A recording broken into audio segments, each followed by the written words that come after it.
Red alert জারি করার মাধ্যমে হাজারো মায়ের সন্তানের হত্যাকারী শেখ হাসিনাকে ধরে বাংলাদেশের বিচার কার্যকর করতে হবে।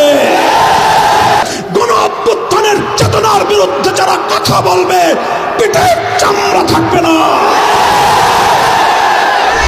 এদেশের মানুষ আর আওয়ামী লীগের রাজনীতি করবে। আসসালামু আলাইকুম বন্ধুরা, আপনাদের মাঝে একটি গুরুত্বপূর্ণ বিষয় নিয়ে আসছি। বিষয়টি হলো আমাদের প্রিয় একজন আলেম আল্লামা মামুনুল হক সাহেব, তিনি কিছু গুরুত্বপূর্ণ মন্তব্য করেছেন পালিয়ে যাওয়া প্রধানমন্ত্রী শেখ হাসিনার বিরুদ্ধে। তা আসুন উনি কি মন্তব্য করেছে, ওনার কথাগুলো আমরা সবাই শুনি।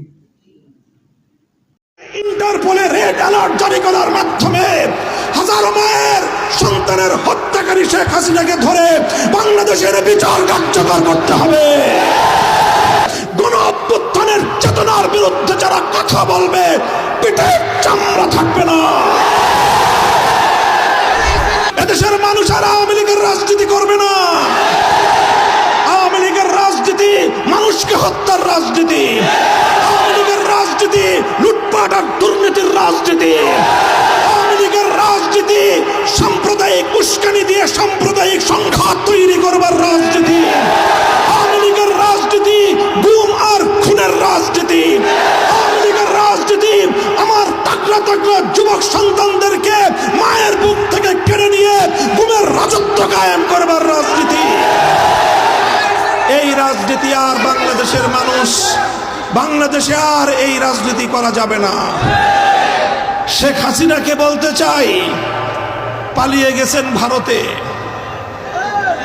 বাংলাদেশের 1 ইঞ্চি মাটি, বাংলাদেশের 1 ইঞ্চি জলপথ, নৌপথ এবং সড়ক পথ পালিয়ে যাওয়ার জন্য এদেশের মাটি আপনাকে সহযোগিতা করে নাই। আপনি এই দেশের মাটির সঙ্গে গাদ্দারি করেছেন। আপনার রাজনীতি ছিল বাংলাদেশের মানুষ থেকে প্রতিশোধের রাজনীতি। আপনার বাবার 1972 সাল থেকে 75 সাল পর্যন্ত বাকশালী রাজনীতির কারণে 30 লক্ষ মায়ের বুক খালি করার কারণে শেখ মুজিবের নেতৃত্বাধীন শেখ মুজিবুর রহমানের কায়েমকৃত বাকশালকে এদেশের মানুষ উপড়ে ফেলেছিল।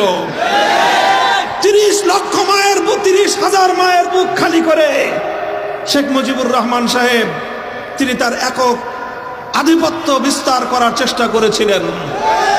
15ই আগস্টের মাধ্যমে শেখ মুজিবুর রহমান সাহেব সপরিবারে নিহত হয়েছেন।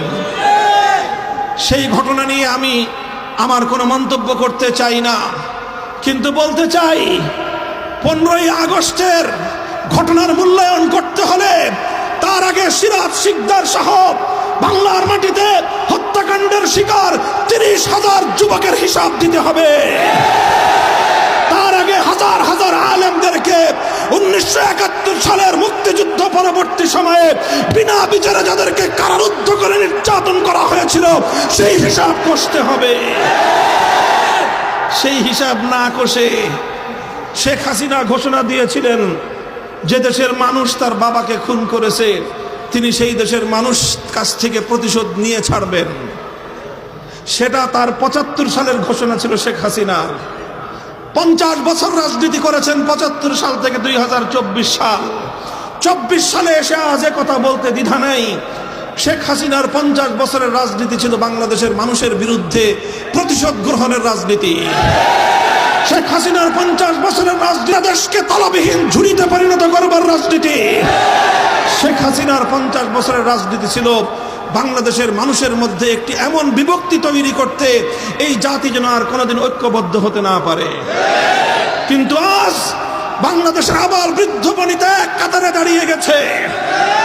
স্কুল থেকে আমার ছেলে মেয়েরা নেমে এসেছে, কলেজ থেকে আমার সন্তানেরা রাজপথে নেমেছে, মাদ্রাসা থেকে আমার সন্তানেরা হাতে হাত ধরে রাজপথে দাঁড়িয়ে গেছে। সকল varsity, public varsity, private university থেকে সকল ভেদাভেদ ভুলে গিয়ে, গরিব এবং ধনীর সমস্ত পার্থক্য ভুলে গিয়ে, মাদ্রাসা এবং স্কুল কলেজের ভেদাভেদ ভুলে গিয়ে, হিন্দু বৌদ্ধ মুসলমান ধর্মীয় পার্থক্য ভুলে গিয়ে মানুষ হিসেবে তারা মানুষের হাতে হাত ধরে অন্যায় এবং দিয়া তারা দুর্বার প্রতিরোধ আন্দোলন গড়ে তুলেছিল। এই ঐক্যই হলো বাংলাদেশের শক্তি, এই ঐক্যই হলো বাংলাদেশের শক্তি। শেখ হাসিনা এবং আওয়ামী লীগের রাজনীতি ছিল এদেশের এই মানুষের মধ্যে যেন কোনোদিন ঐক্য প্রতিষ্ঠিত হতে না পারে। আজও বাংলাদেশে শেখ হাসিনার দোসররা আছে, আজও আছে সুশীল নামীয় কিছু কুশীল, তারা এখন মায়া কান্না কাঁদে।